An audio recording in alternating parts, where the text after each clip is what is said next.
चमक रही थीं। ये लड़की कौन है? अरे ये तो घर का काम करने वाली, मतलब मेरी सौतेली बेटी है। कितने सुंदर और लंबे बाल है इसके। आजकल तो ऐसी लड़कियां देखने को ही नहीं मिलती। देखिए, हमारी घर की परंपरा है, हमें बहू ऐसी चाहिए जिसके बाल लंबे और घने हो। मानते हैं हम कि लंबे बाल वाली लड़की शुभ होती है, वंश आगे बढ़े तो सबके बाल अच्छे हो। सच कहूं तो मुझे भी लंबे बाल बहुत पसंद हैं। माँ कुछ कहो ना। जी पर रिश्ता तो मंजू के लिए। हमें तो वही लड़की पसंद आई जिसके लंबे बाल हैं। अगर आप तैयार हो तो हम उसी से रिश्ता करना चाहते हैं। घर में सन्नाटा छा जाता है। मंजू की आंखों में गुस्सा भर आता है। भानु असमंजस में पड़ जाते हैं। अगर आप लोग सच में शीतल को पसंद करते हैं तो हमें क्या आपत्ति होगी। रिश्ता वही पक्का हो जाता है। लड़के वाले जाते ही मंजू फट पड़ती है। ये सब तेरी वजह से हुआ है शीतल, तेरे इन मनहूस बालों की वजह से। मैंने कुछ नहीं किया दीदी। कल मोही, तेरी वजह से मेरी बेटी का रिश्ता छीन गया। तेरे बाल न होते तो कोई तुझे पूछता भी नहीं। माँ मैंने जानबूझकर कुछ नहीं किया। काट दूंगी तेरे ये बाल, अभी के अभी काट दूंगी। फिर देखती हूँ कौन पसंद करता है तुझे। मत काटो दीदी, ये मेरी माँ की आखिरी निशानी है। चुप, अब तेरी शादी होगी पर याद रख, अगर मेरी बेटी की जिंदगी खराब हुई ना तो तेरे बालों का एक एक रेशा नोच लूंगी। शीतल के आंसू बहते रहते हैं। वो समझ नहीं पाती कि ये खुशी है या नया डर। दिन बीतते जाते हैं। शादी की तैयारियां शुरू हो जाती हैं। बाहर से सब खुश दिखते हैं, अंदर जलन की आग सुलगती रहती है। जा, खूब तेल लगा अपने बालों में। आखिर इन्हीं ने तो तुझे अमीर घर दिलाया है। देखना, वहाँ जाकर ज्यादा सिर मत चढ़ जाना, वरना यहीं के यहीं काट दूंगी तेरे बाल। मैं तो बस अपना फर्ज निभाना चाहती हूँ माँ। शादी का दिन आ चुका था। घर में शहनाई की आवाज गूंज रही थी। आंगन में रिश्तेदारों की भीड़ थी। हर तरफ हलचल थी। शीतल अपने कमरे में दुल्हन के जोड़े में सजी बैठी थी। उसके लंबे घने काले बाल आज खुले थे और कमर से भी नीचे तक लहरा रहे थे। उनमें हल्का सा तेल लगाया गया था और चमक ऐसी थी जैसे काले रेशम की चादर बिछी हो। उसकी आंखों में खुशी से ज्यादा घबराहट और अनजाना डर था। माँ, आज आपकी बेटी सच में विदा हो रही है। पता नहीं वहाँ कैसा होगा। बस भगवान इतना करना कि मेरे बालों की वजह से फिर कभी मुझे दर्द न सहना पड़े। तभी दरवाजा हल्के से खुलता है। सामने पंकज की बहन संध्या खड़ी होती है। वो मुस्कुरा रही थी और हाथ में छोटा सा एक डिब्बा था। भाभी अंदर आ जाओ। हाँ आओ संध्या, ये देखिए माँ जी ने आपके लिए भेजा है। हमारे घर की परंपरा है, बहू को सोने की शीश पट्टी पहनाई जाती है और वो भी उसके बालों में। संध्या धीरे धीरे आगे बढ़ती है और शीतल के लंबे बालों को दोनों हाथों से सुलझाती है। वो बहुत प्यार से सोने की चमकती शीश पट्टी उसके बालों में सजा देती है। भाभी आपके बाल तो वैसे ही इतने सुंदर है, इस शीश पट्टी में तो और भी चमक उठे हैं। सच कहूँ तो आप आज बिल्कुल राजकुमारी लग रही हैं। सच, मुझे तो डर लग रहा है। डरिए मत, अब आप अकेली नहीं है, हमारा घर आपका है। संध्या मुस्कुराकर चली जाती है। तभी बाहर से मंजू और मुग्धा की नजर उस कमरे पर पड़ती है। सोने की शीश पट्टी की चमक उनकी आंखों में चुभ जाती है। माँ देखो, इस कलमुही को सोने की पट्टी मिली है। मेरी जगह ले ली इसने। चल अभी बताती हूँ इसे। दोनों तेज कदमों से कमरे में घुसती हैं। वाह, सोने की पट्टी मिल गई तो तुझे। मेरी जगह छीन ली तूने।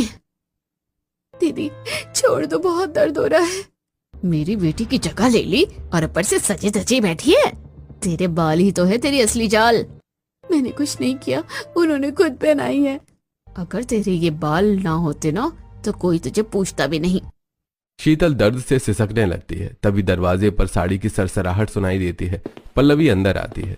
क्या हुआ शीतल, रो क्यों रही हो? मुग्धा तुरंत उसके बाल छोड़ देती है और मंजू एक कदम पीछे हट जाती है। अरे नहीं बहन जी, बस विदाई का समय है ना, इसे मायका छोड़कर जाने का मन नहीं है, इसलिए रो रही है। हाँ बहुत भावुक है ये। अरे पगली, रोती क्यों है? अब ससुराल भी तो तुम्हारा घर है, हम अपने हैं, वहाँ कोई तुम्हें दुख नहीं देगा। जी।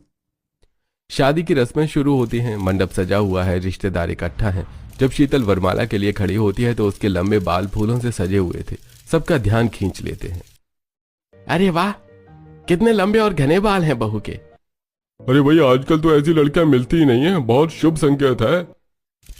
हमारी बहू तो सच में लक्ष्मी है। हर तरफ तारीफें गूंजने लगती हैं। मंजू और मुग्धा के चेहरे पर जबरन मुस्कान है, मगर अंदर आग जल रही है। शादी पूरी होती है, विदाई का समय आता है। शीतल की आंखों से आंसू बहते हैं, लेकिन इस बार उनमें दर्द के साथ उम्मीद भी थी। ससुराल में गृह प्रवेश होता है। पल्लवी आरती की थाली लेकर खड़ी होती है। बहू, दाहिना पैर आगे रखो, लक्ष्मी बनकर घर में आओ। शीतल अंदर कदम रखती है। पड़ोस की महिलाएं जमा हैं। अरे पल्लवी जी, आपकी बहू तो बहुत ही सुंदर है, और ये बाल कमाल है। इतनी लंबी चोटी तो मैंने अपनी शादी में देखी थी आखिरी बार। ऐसे बालों का तो ध्यान रखना पड़ता है, बड़ी नेमत है। आपकी बहू तो पूरे मोहल्ले की शान बनेगी। शीतल हैरान थी, यहाँ उसके बालों पर ताने नहीं तारीफ हो रही थी। अगली सुबह शीतल जल्दी उठ जाती है। वो स्नान करके बालों को बस हल्का सा निचोड़ती है। पानी की बूंदें उसके बालों से टपक रही थीं। वो सीधे रसोई में चली जाती है। पहली रसोई है, देर नहीं करनी चाहिए। वो आटा गूंथने लगती है, तभी पल्लवी दरवाजे पर खड़ी होकर उसे देखती है। अरे बहू, ये क्या, तुम्हारे बालों से पानी टपक रहा है? मैंने सोचा पहली रसोई कर लूं, फिर सुखा लूंगी। उसी समय मंजू, जो विदाई के बाद मिलने आई थी, दरवाजे पर खड़ी सब देख रही थी। उसके मन में डर था कि शायद फिर से बाल पकड़कर डांटा जाएगा। रुको बहू, पहले बाल सुखाओ। गीले बालों में काम करोगे तो सर्दी लग जाएगी और बाल भी झड़ने लगेंगे। पल्लवी खुद तौलिया लेकर शीतल के बालों का पानी पोंछने लगती है। माँ, आप? अब मैं तुम्हारी माँ हूँ, समझी? बहू, पहली रसोई की चिंता मत करो, नौकर है ना, वो बना देगा। तुम पहले अपने बाल अच्छे से सुखाओ, ये तुम्हारी शान है, इनका ख्याल रखना। जी। दरवाजे पर खड़ी मंजू ये सब देख रही थी। उसकी आंखों में हैरानी और पछतावा दोनों थे। बहू, यहाँ तुम्हारे बाल कोई सजा नहीं, हमारी खुशकिस्मती है। ससुराल आके शीतल की जिंदगी जैसे पूरी तरह बदलने लगी थी। जहां मायके में उसके लंबे बाल उसकी सबसे बड़ी सजा थे, वहीं यहाँ वही बाल उसकी पहचान, उसका सम्मान और घर की शान बन चुके थे। अगली सुबह शीतल ने जल्दी उठकर स्नान किया। उसने बालों में हल्का सा नारियल तेल लगाया, फिर धूप में बैठकर उन्हें अच्छे से सुखाया। वो बालों को उंगलियों से सुलझा रही थी, जैसे हर उलझन को धीरे धीरे सुलझा रही हो। बहू, बहुत अच्छे से देखभाल कर रही हो तुम अपने बालों की, यही करना चाहिए। लंबे बाल भगवान की नेमत होते हैं। माँ, आपने कहा था ना कि गीले बालों में काम नहीं करना चाहिए, इसलिए पहले सुखा रही हूँ। शाबाश। और सुनो, आज पहली रसोई है तुम्हारी, मगर पूरा खाना मत बनाना, नौकर बना देगा। तुम बस अपने हाथों से हलवा बनाओ और सबको परोसे ना। बस हलवा? हाँ बहू, पहला मीठा ही घर में मिठास लाता है, बाकी काम की चिंता मत करो। रसोई में नौकर सब्जी, दाल, रोटी बना रहा था। शीतल ने चूल्हे पर कढ़ाई रखी और सूजी का हलवा बनाना शुरू कर दिया। घी की खुशबू पूरे घर में फैल गई। उसके लंबे बाल आज उसने चोटी में बांध रखे थे, मगर चोटी भी कमर से नीचे तक लटक रही थी।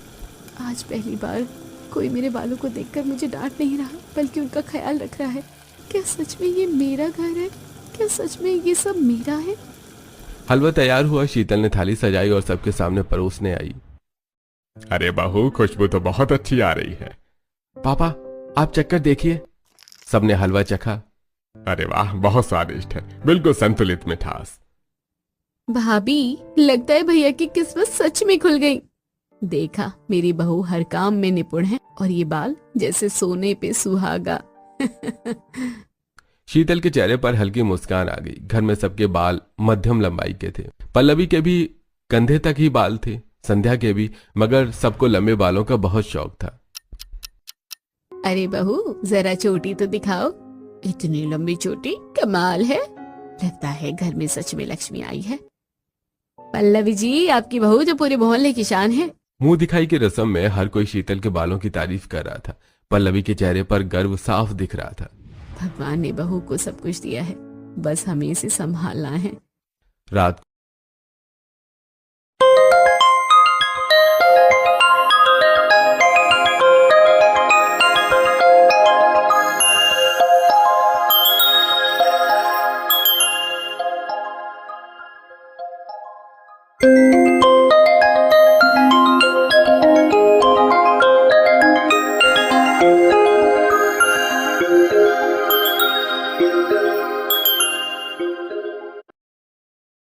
को सब सोचू